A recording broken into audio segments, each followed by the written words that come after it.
এর সামনে তোমরা মাথা নত করো। মাথা নত মানে কি? জাস্ট মাথাটা নত করে দেওয়া? মাথা নত মানে নিজের ইচ্ছাকে সঁপে দাও, নিজের ইচ্ছাকে সঁপে দাও। মন চাচ্ছে আমি নামাজ পড়বো না, আল্লাহ বলছেন পড়তে হবে, এর নাম সঁপে দেওয়া। মন চাচ্ছে আমি একটু মদ খাই, আল্লাহ বলেছেন খাওয়া যাবে না, হারাম, এর নাম সঁপে দেওয়া। মন চাচ্ছে একটা মেয়ের সাথে একটু কি করি, ডেটিং করি, একটা মেয়েকে নিয়ে ফুর্তি করি, আল্লাহ বলছেন জেনা করা যাবে না, এর নাম সঁপে দেওয়া।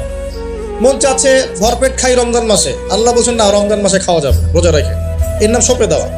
মন চাচ্ছে সম্পদের পাহাড় গড়বো, কাউকে কিছু দিব না, আল্লাহ বলছেন না, নেশাব হয়ে গেলে জাকাত দেওয়া লাগবে, এটা হলো সঁপে দেওয়া।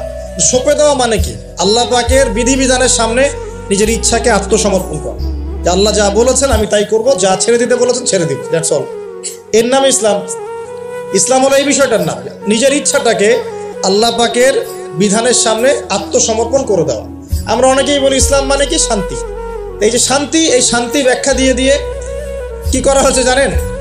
ওই যে বদর, উহুদ, খন্দক, খায়বার, হুনাইন, মুতা, এইসব ইতিহাসগুলোকে সরিয়ে দেওয়া হচ্ছে। ইসলাম মানে তো শান্তি। ইসলাম শান্তির সাথে আবার এইসবের কি সম্পর্ক? শান্তির সাথে মুতার যুদ্ধের কি সম্পর্ক? যুক্তি দিচ্ছে শান্তির সাথে বদর যুদ্ধের আদর্শের কি সম্পর্ক? ইসলাম মানে তো শান্তি। ইসলাম মানে শান্তি কখন? ইসলাম মানে হলো আত্মসমর্পণ। যখন একজন মানুষ নিজের ইচ্ছাকে আল্লাহর সামনে সঁপে দিবে, এর মধ্য দিয়ে সে শান্তি অর্জন করবে ইনশাআল্লাহ।